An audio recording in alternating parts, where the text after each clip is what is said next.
How you doing? What a turn of events with the stormwater thing.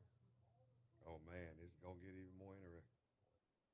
I can tell you, I know the next steps that y'all know that I won't say on the mic today, but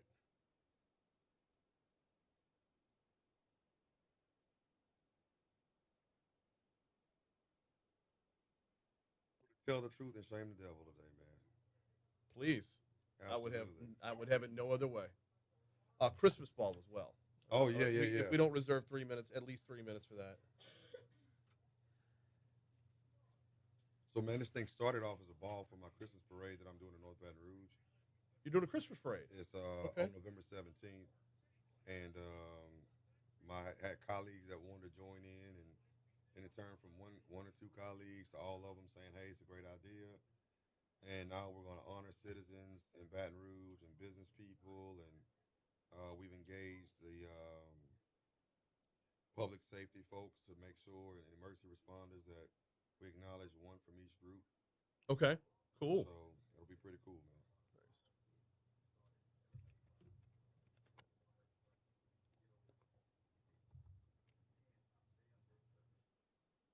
So you've been good?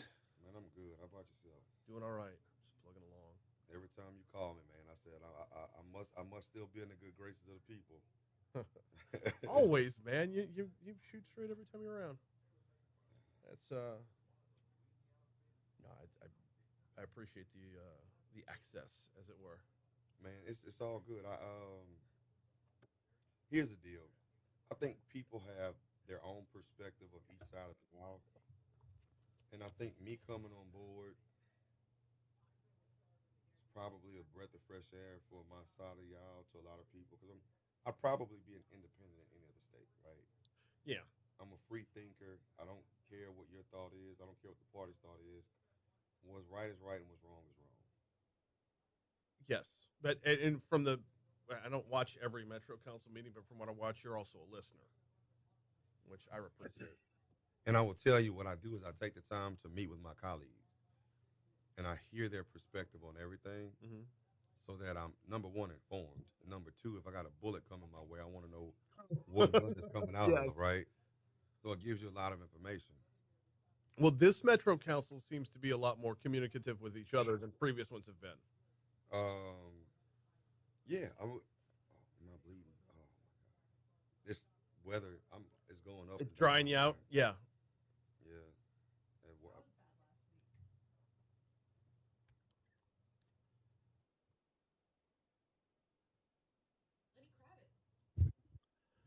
817 Talk 1073 FM, WBRP.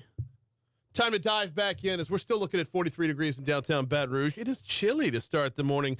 I'm joined in studio right now by Metro Councilman Darrell Hurst, District 5 Metro Councilman. the No. best district in Baton Rouge, All right. absolutely. All right. I mean, that if you want to start with calling other districts out, we could do that. No. We're not doing that. We got to dive in. We're going to talk about you've got a Christmas ball coming up, Deck the Halls Christmas ball coming up. We'll get to that before we're all said and done, but there's no way we're not starting with the stormwater drainage fee. This has been the lead, man, and it will continue to be the lead for some time. So, from your perspective, walk me through what this has been till now. So it started off as a hush hush. Let's figure it out internally before we go, and that's in any business. People say no transparency. Well, I don't. There's nothing to be transparent about if I don't have anything put together, right? Right. So let's be clear. So yes, we did have internal meetings. We should have internal meetings, and we should have a plan put in place before we go to the public. And Yes. so the first couple of pieces were about that and figuring it out and putting the data together to determine what was the possibilities of a stormwater utility fee, how it would impact the public, and giving the council the autonomy to make that decision as being the utility fee board. Mm-hmm. And so that's really what it was about. I believe in transparency, and so when we got to a point where it could come to the public, it was brought to the public's light. Still don't know everything. I mean, and it's crazy part as a Metro Council. Yes. I don't know. Okay. So if I voted on it today, I'd probably abstain because I don't have information to say yay or nay, right? Right. So you couldn't count me as being for it. Not against it either.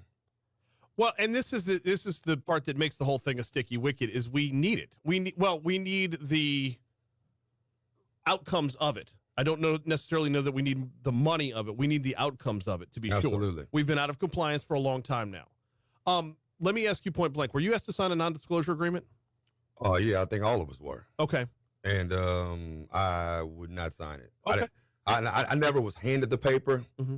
but I was given the option to sign a non-disclosure agreement, and so were all my colleagues. Were you told that non-disclosure agreement was forced down from the EPA and the Department of Justice? I'll be trained. I don't remember that exact conversation. Okay. I do remember when it happened, where it happened, but that part was mute because I was never going to sign a non-disclosure for public records and hold myself liable for something that would have unintended consequences if I would say the wrong thing accidentally, right? Fair. No, you're right on that. Now, as for the stormwater utility fee itself, you said not all the ducks were in a row and still aren't to this point, but we're 1 week away from where y'all were slated to have to vote on it. And this feels like it was rushed from the start. Is that same feeling coming from your end? I do feel like it was rushed. The one thing that I will tell you, I always do my due diligence. So we had a meeting last night at my community center, Charles R. Keller Community Center in my district, that had about 50 to 75 people there. And I was able to answer a lot of questions. Number one, because I've asked a lot of questions myself. Mm-hmm. I've challenged DPW on certain things. I have talked about where we need to be more transparent and more visible to the community, and there are still a lot of stones that need to be turned over before we can ultimately make that decision. And I told him last night, at this point, I believe we need to take a step back. So what I did was I reached out to Paul Sawyer, who is Congressman Garrett Graves' chief of staff. Mm-hmm. And the one question I had, which to me solves the riddle, right, is if we go under a consent decree, which is a possibility, can you get with the EPA to give us some sort of timeline to tell us when that would happen? Okay. That one answer determines whether it's a rush decision or not. If they can tell us, hey, it's 2024, then I don't need to make the decision right now. If it's 2023, then, hey, maybe we do our due diligence and we just kind of speed the process up. But what part of 2023? And what are they looking for from us to make sure that we don't go under consent decree? Because that is what happened with the sewers. Let's pause right there and talk about the concept of a consent decree. What would that mean for us as far as what would be on the hook for, and what would it take to get out of it once we were in it? So what it would mean is that we have no power. Right. The federal government would have all the power. So when everybody talks about my sewer fee is going up, it's because we're under consent decree. What started off, I believe, and don't quote me on these numbers, but about $600 to $800 million to redo our sewers turned into $1 billion plus because the job ended up having to scale up. And look at today's cost for supplies, for construction supplies. Yeah. The cost of inflation would drive a project of this magnitude up tremendously over the course of a period of time if we were under consent decree and not able to manage it ourselves. So for that reason, if that is the case, then I do at some point want to move forward, bring it to the people. Hey, you know what? Give it to the people for a vote. If you vote it down and we go under consent decree, you've made your decision. Right. At that point, the people would have cut off their nose to spite their face. Absolutely. Right? Yeah, 100%. So that feels like that's the path we should walk, not the voting it down part, but having the people vote on our taxes going up. You could call it a tax, you can call it a fee, you can call it a fee buried in a tax. Those are all word games. If it's more money coming out of my pocket, I'd like to have a say. Hey, look, my thoughts on that and transparency, if I can put a lien on your house and eventually take your property, go to a sheriff's sale, it's a tax. I mean, so it is what it is. But the fee portion of it coming from the Metro Council means that we have a utility and we can govern that. But here's the other part of it as well. We're here to listen, but you also elected us because you believed in our decision-making abilities. Mm-hmm. And so in some cases, you have to trust your legislators because there's a lot of things that people are not privy to in government and processes and policies, the plan of government that runs us and things like that you have to trust that we want to make the right decisions on. That's the nature of a representative republic. We're not a true democracy, never have been. We are a representative republic, and that's the beauty part about it. You get to do all the work. We just get to, either cheer or complain. Absolutely, and we hear every one of them. You darn right. More complaints than we do cheers. Complaints than cheers, though, man. But you know what? That's the nature of the job, so. Talking with Metro Councilman Darryl Hurst about the stormwater utility fee. And I want to talk about that as well, because this is a stormwater utility fee, not a stormwater drainage fee.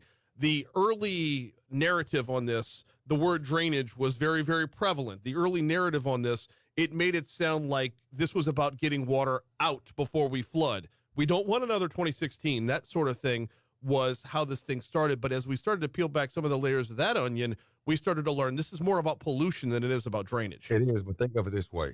So I had to learn this as well, that our drainage systems are designed with gravity flow, right? Yes. And with the gravity, if anything impedes that flow of water, let's say it's supposed to drain at 20 miles per hour. Mm-hmm. The minute you have bags of chips, loaves of bread, the grass that went into your stormwater drain and ended up clumped up into one of our main outfalls, then it impedes on the ability for water to flow at the rate that it was designed to flow.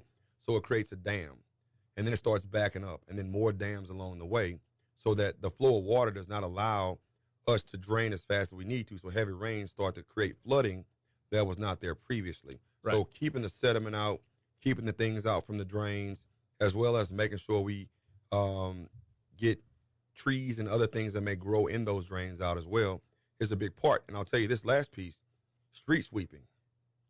I was big on this before this drainage part even came about. I suggested that they meet with a local street sweeping company so we could have a beautiful city. But it's so important to make sure that things don't go in the drain. We complain about the number of DPW workers. Well, if we can't find workers, we need to find machines that can do the same work. And for me, I want to expand that street sweeping program. Well, the street sweeping program, provided it picks everything up, it doesn't just sweep it off to the side like after a Mardi Gras parade.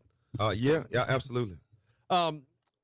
So we talk about drainage being a part of it, which it is a part of it, but that's something we have been working on for some time. In order for the budget to quadruple, you got to be talking about something really dramatic. Well, to kind of sum it up, we have not set aside enough money to do the maintenance required. It's been about $9 million a year. Mm-hmm.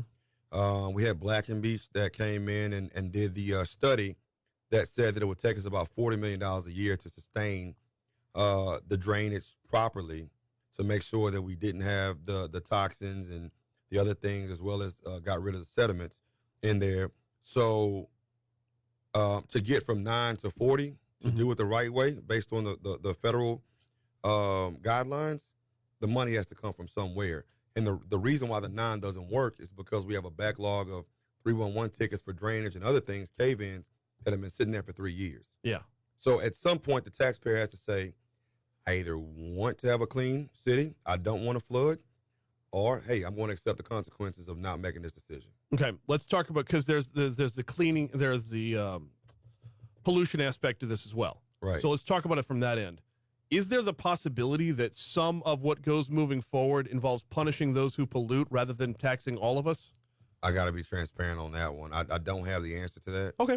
And I don't think we've gotten that far as a parish, and that's the other reason about pulling back. I mean, even having set-asides for people on fixed incomes who are now having inflated gas prices, who are now having inflated grocery prices based on supply chain issues that are still a result of COVID challenges, right? Mm-hmm. And adding another fee on somebody who's already trying to make ends meet.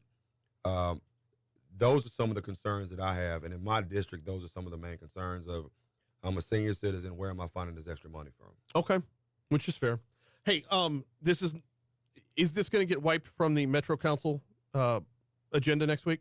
I don't want to speak too early, man, but I do believe that we are having some conversations about moving it back. And my understanding is that more information will come out as those conversations progress, to make sure that we have transparency in the community, and kind of figuring out where some of this information came from to ensure that you can trust the representation that you put in place from the mayor's office to the legislative branch. No. By all means, be irresponsible. That's what we do. We fling accusations around here and spread rumor. That's what talk radio is. Absolutely. We got Metro Councilman Darryl Hurst in for another 2.5 minutes. It's not too soon to start talking about this. You've got an event coming up on December 16th that I think the folks need to know about. Yeah, so I'm excited to announce that we are having our inaugural Deck the Halls Christmas Ball at the River Center. It's going to be an event that you guys don't want to miss, and ladies don't want to miss. It's going to include the entire Metropolitan Council. It'll have the mayor's office. We'll honor from each district the Citizen of the Year, the Business of the Year. We'll have the Citizen and Business of the Year honored by the mayor for the entire parish. We'll have champagne shop and sip hour before, pictures with Santa Claus. You can go to the website, www.deckthehallsbr.com. So that's deckthehallsbr.com, and find out more information about it. Tickets go on sale the first week of November. We have several businesses that have committed to be a part of this, and we're just looking forward to providing some additional Christmas cheer as we reflect on the great things of 22 and look forward to the great things in 23. He is Metro Councilman Darryl Hurst. We always appreciate the time. We always appreciate the candor, man. You're an open book when you step in here, and I thank you for it. Man, you do a great job of creating the opportunity for us to be vulnerable to our constituents and the people that are listening to this radio show, man. So y'all a great host and a great co-host as well. That's that would be Alondra on the other side. Appreciate you, Darryl. Thank you so much for coming in. And we will be following this as it moves forward because like we led with, this is not a problem that's going away. We'll get you new CBS News in just 1 minute. I do have to remind you about the folks over at Mathern's. Got an earlier kickoff this coming weekend. Mathern's is on campus, and they're here for your for all of your tailgating needs. I hate that phrasing. If you need beers, swing by Mathern's. If you forgot your charcoal, swing by Mathern's. If you want to knock out all of your grocery shopping, swing by Mathern's. They're in the Nicholson Gateway Shopping Center. That is right across the street from Tiger Stadium. If you're looking at Tiger Stadium from Nicholson Drive, turn around. You will find them there. Yes, they're on campus. No, they're not just for students. Yes, they're your game day headquarters. No, that's not the only day they're there for you. Download the Mathern's app today. Get your grocery shopping done before you leave work. Pull in the parking lot. They bring it out to you. Boom. I just saved you an hour out of your week. You're welcome. Of course, they're downtown on 3rd Street. They've been a downtown staple for some time now, but they're also in the Nicholson Gateway Shopping Center. Swing on by Mathern's today. All right, we've got CBS News coming your way, then our own local news, traffic. I'll update the weather right after this on Talk 107.3. Oh, the micro machine man with the talking, man. I remember that guy. Oh, it's Yeah, so off the record.